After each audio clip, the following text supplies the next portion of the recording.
अस्सलाम वालेकुम नाज़रीन, अवाम की राय के साथ मैं हूं आपका मेज़बान डॉक्टर नवीद और आप इस वक्त देख रहे हैं 72 न्यूज़।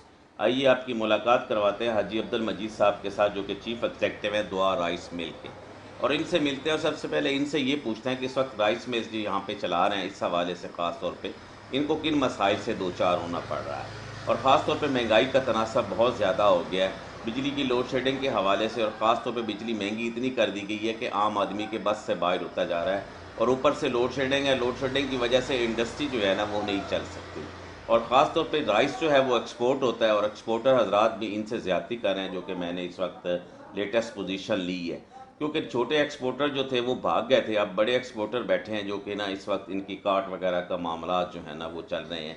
इस हवाले से पानी के साफ मसले के हवाले से आइए आपकी मुलाकात करवाते हैं हाजी अब्दुल मजीद रिंद साहब के साथ। अस्सलाम वालेकुम सर। वालेकुम सलाम। क्या हाल है सर? ठीक है अल्लाह के एहसान सर। सर। सबसे पहले तो हम ये लेंगे कि इस वक्त जो राइस मिल आप ये चला रहे हैं यहाँ पे, ख़ास तौर पे इस हवाले से आपको किन मसाइल से दो चार होना पड़ रहा है, ताकि हम हुकूमत सिंध को, हुकूमत पाकिस्तान को दिखा सकें कि अगर हम इन लोगों के मसाइल को हल करें तो इंशाअल्लाह ताला हमारी माशी हालत में बेहतरी आ सकती है।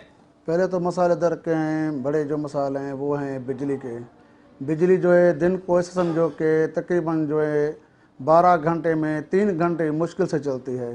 तो मिल बंद रहती है। मिल बंद रहने की वजह से मज़दूर जो उधर है हमारे पास 50 से 60 मज़दूर उधर काम करते हैं, तो उनकी रोज़गार भी नहीं हो रहा है। मिल नहीं चलेगी तो उनकी रोज़ी नहीं बनेगी। शाम को अगर को उनको 200 रुपये पड़ते हैं, तो 200 रुपये में गरीब आदमी क्या क्या बनता है? कुछ भी नहीं बनता है। अगर सारा दिन बिजली चले तो हमारी इंडस्ट्री चले, इंडस्ट्री चलेगी तो उनको कम से कम कुछ न कुछ रोज़ी बढ़ेगी, क्योंकि उनकी जो इधर हम उनको पेमेंट देते हैं या कुछ भी करते हैं तो वो देते हैं कि इधर जो है चावल कितनी निकली है, चावल की बर्थी कितनी हुई है, या जो हमने जो इधर किराब लेते हैं, सारी वगैरह लेते हैं, तो उनकी जो है बर्थी वगैरह या अंदर जो मिल में डालते हैं तो उनकी मजदूरी हम उसको अलग देते हैं। अगर वो चलती नहीं है तो वो सारे कम ठुप रहते हैं। पहले मसले हैं हमारा दर बिजली के बड़े मसले हैं। दूसरे मसले यही है कि हम जो चावल बाहर भेजते हैं कराची, तो एक्सपोर्टर जो है उधर माल उतारने के जब उधर उतरता है माल, तो उनकी जो है वो काटते हैं हमारे जो हैं, बोलते हैं किसी में मार्कचर ज़्यादा है। मार्कचर के मसले की वजह से वो जो एक्सपोर्टर हैं माल का जो रेट है वो कम करते हैं, या उसमें जो है कभी बोलते हैं ये मसला है, तो उधर हमारा नुकसान है। इधर जो सारी हम परचेज़ कर रहे हैं, समझो कि वो भी जो है ज़मींदार से हम तकरीबन उसी रेट से ख़रीदते हैं जिस रेट में हमारा चावल जाता है। तो ज़मींदार भी इस वजह से परेशान होता है। अगर उसकी जो है कास्ट ज़्यादा होती है, उनके खर्चे ज़्यादा होते हैं, उनके खर्चे ज़्यादा आने की वजह से उनको भी जो नुकसान पड़ रहा है। वो भी इधर एहतजाज कर रहे हैं, बोल रहे हैं कि मैं राइस मिलर जो हैं वो सही रेट नहीं दे रहे। सही रेट तब देंगे जब 1450 रुपये चल, हाँ तकरीबन 1450 चल रही है, रेट चल रहा है जो समझो कि, मगर वो अगर उनको रेट नहीं मिलता है तो वही परेशान हो रहे हैं। अगर बाहर से कुछ हुकूमत हमारे लिए ऐसा करे कि बाहर चावल का अच्छा सौदा कोई निकले जिस वजह से हमें रेट मिलेगा। अगर हमें रेट मिलेगा तो हम ज़मींदार को आगे से बढ़ा के रेट देंगे तो उनकी भी रोज़ी होगी। अभी देखो जैसे खादें सर जी, देखो ना खादें, इसीलिए तो रो रहा है। और किस वजह से रो रहा है? क्योंकि उनके पैसे भी पूरे नहीं होते। बिल्कुल सर, जो अभी देखो ना डीएपी का जो रेट है वो कंपनी जो है क्या करती है, अगर एक डीलर है कंपनी का तो उनको एक दिन के लिए बोलते हैं भाई आज बुकिंग करवा लो, कल को हमारी बुकिंग बिल्कुल बंद है। हुकूमत उनसे पूछती ही नहीं है कि यार क्या वजह है, नहीं तो डीएपी तो उनको अवेलेबल करनी है पाकिस्तान में। ये तो ऐसे है ना, एक दिन के लिए खोलते हैं। फिर जो बड़े बड़े जो पैसे वाले आदमी हैं, जो जिनके पास ज़्यादा रकम होती है, वो तो डीएपी है जो बुकिंग करवा लेते हैं। जो बीच वाले आदमी, हम जैसे गरीब आदमी, तो वो तो परचेजिंग नहीं कर सकते डीएपी। एक दिन में अगर देते हैं हम उनको डीडी रेट जो पड़ता है, तो 20 दिन के माल बाद हमारे को माल मिलता है। 20 दिन के बाद माल मिलेगा तो हमारे काम क्या आएगा? इधर तो ज़मींदार को एक महीने में जो है डीएपी कम से कम तो हमारे पास होनी चाहिए ना। अगर हम बुकिंग करवा लें 20 दिन के माल बाद आता है तो वो ज़मींदार को हम दे नहीं सकते। अगर नहीं दे सकते, माल की शार्टेज की वजह से क्या होता है कि रेट बढ़ जाता है। कंपनी हर रोज़ जो है समझो कि 2 दिन के बाद 3 दिन के बाद रेट को बढ़ा रही है। कोई पूछने वाला नहीं है उनसे कि भाई जान इतना जो रेट आप बढ़ा रहे हो, ये ज़मींदार कहाँ जाएंगे? वैसे तो हमारा ज़राई मुल्क है, आप भी समझते हैं कि ये ज़राई मुल्क है, कभी 75% ज़राअत पे तकरीबन जो है अगर ज़राअत चलती है तो हम चलते हैं, सारे चलते हैं। समझो कि मजदूर चलता है, गधे गाड़ी वाला चलता है, जो सारे इधर जो है हमारे समझो के आते हैं, जो समझो के जितने भी आदमी हैं वो सारे ज़राअत से चलते हैं पाकिस्तान में। कभी भी कोई भी हुकूमत आई है आज तक, कभी भी इन्होंने ज़राअत पर तवज्जो दी नहीं है। ज़राअत पर तवज्जो अगर देंगे तो मुल्क तरक्की करेगा, नहीं तो फिर ऐसे ही हम जैसे पहले परेशान थे ऐसे ही परेशान रहेंगे। वजह यही है कि हुकूमत का ज़राअत पर कोई ध्यान नहीं है। बोलते हैं कि ज़राअत जो है तकरीबन जो है जैसे इंसान की रीढ़ की हड्डी होती है ऐसे ही मजबूत है। तो ये सिर्फ नाम की समझो के ज़राअत बोलते हैं यार हमारे ज़राई मुल्क है, ज़राई मुल्क है, कभी ज़राई पॉलिसी बनाई है? सीड आज तक जो इतनी हमारे इदारे हैं, जो इधर बैठे हुए इदारे, कभी इन्हें सीड का कोई अपना सीड दिया है? बाहर से सीड मंगवाते हैं, उनमें मसले आते हैं, ज़मींदार को मसले आते हैं, किसी डीलर को मसले आते हैं। सेंटर तो भाई साहब बड़े कायम हुए, वहाँ वहाँ देखे ना मुफ्त की तनख्वाह ले रहे हैं। कभी देखो ना, तकरीबन मैं समझता हूँ आप 50 साल पीछे चले जाएं, 50 साल पीछे चले जाएं तो कभी नई कोई इन्होंने धान की जो है इंट्रोड्यूस कराई है? कभी इन्होंने कुछ भी नहीं किया है।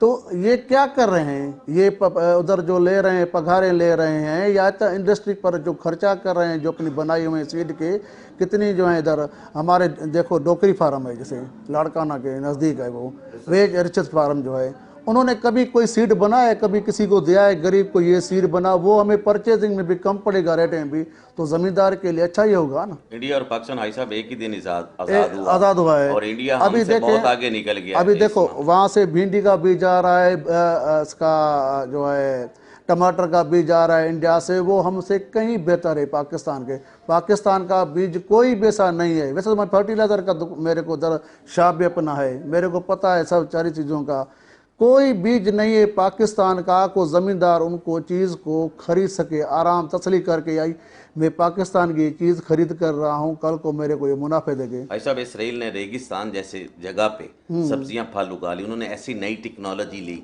हम इसराइल को नहीं मानते, इसमें कोई शक नहीं है, लेकिन हम टेक्नोलॉजी तो इस्तेमाल कर सकते हैं ना, ले सकते हैं ना, वो तो किसी की विरासत नहीं है ना, वो तो किसी की नहीं है, ठीक है ना। लेकिन हमारी पॉलिसीज ऐसी हैं पाकिस्तान की जो हमें ये चीजें लेने पे मजबूर कर रही हैं कि हम ये चीजें ना लें, हमें वो इंट्रोड्यूस करवाएं। ये सारे देखे माफिया बैठे हुए हैं ना पाकिस्तान के ऊपर मुसलत बैठे हुए हैं, जिन्हों के कारोबार हैं इधर, अगर वो बाहर से चीज़ें मंगवा रहे हैं, किसी को दे रहे हैं, अपने रेट के हिसाब से दे रहे हैं और रेट बढ़ा के दे रहे हैं। ये नहीं सोचते कि यार ये जो चीज़ है अगर मैं दे रहा हूँ किसी को, ये उनसे रोज़गार निकलेगा उन लोगों का, मगर ये सोचते ही नहीं, बोलते हैं चलो ठीक है यार ये चीज़ शार्ट करनी है। इंपोर्ट पे तवज्जो दे रहे हैं, एक्सपोर्ट पे तवज्जो नहीं रहे, कोई भी नहीं है, ठीक है। अगर इंपोर्ट पे तवज्जो देंगे तो हमारा पैसा तो दिन ब दिन डिवैल्यू होता जाएगा, डिवैल्यू हो जाएगा। डॉलर आएंगे पाकिस्तान में, डॉलर तभी आते हैं जब बाहर माल हमारा जाएगा, एक्सपोर्ट होता है।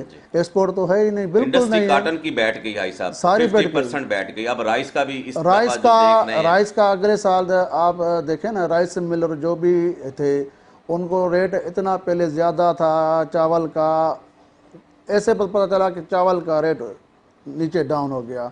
उन्होंने पहले ही नुकसान किए हैं राइस मिलरों सारों ने।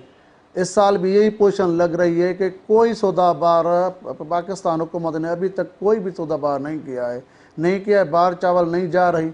हमारी तो बड़ी जो है इधर चावल होते हैं, लाड़काना ज़िला जो है जक्कम है, शिकारपुर है, ये चावल की फसल उगाते हैं सारे।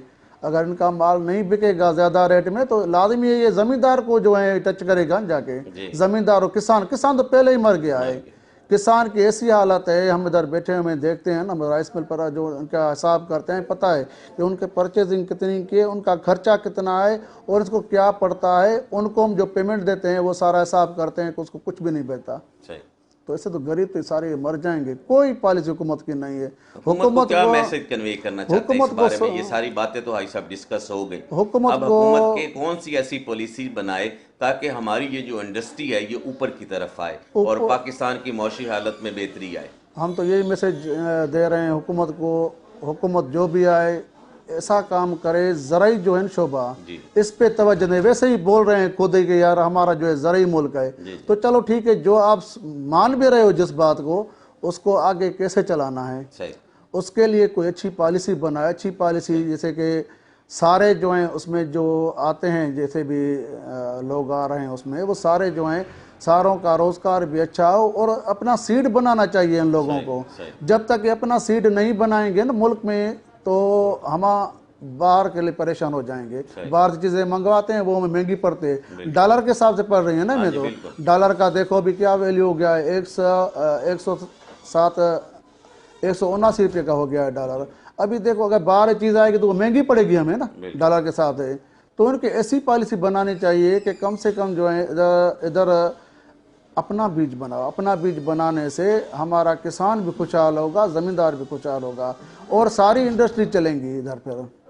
تو اس میں یہ کام کرنا چاہیے. بہت شکریہ. بڑی ناظرین تھے حاجی عبد المجید ارین صاحب جو کہ اپنے خیالات کا اظہار کرتے چیف ایگزیکٹو ہیں دعا رائس مل کے, اور انہوں نے بڑی اچھی باتیں کی. خاص طور پہ حکومت سندھ کو میسج ہے کہ ایک طرف تو ہم لوگ کہتے ہیں کہ ہمارا پاکستان 75% زراعت پہ ڈیپینڈ کرتا ہے, ریڑھ کی ہڈی بھی تصور کی جاتی ہے, لیکن کبھی بھی کسی حکومت نے آج تک خیال نہیں کیا کچھ ایسی پالیسیز بنائی جائیں تاکہ حکومت پاکستان کو کہ ایکسپورٹ جو ہے نا وہ ہماری بڑھے. اگر ہماری ایکسپورٹ بڑھے گی تو انشاءاللہ تعالی ہمارا جو پیسہ اس وقت ڈی ویلیو ہوتا جا رہا ہے وہ اوپر کی طرف آئے گا اور ڈالر جو ہے نا وہ نیچے کی طرف جائے گا, جس سے مہنگائی کا تناسب جو اس وقت عروج کی سطح پہ آیا ہوا ہے وہ کم ہوگا. کیمرہ مین جاوید کے ساتھ ڈاکٹر نوید.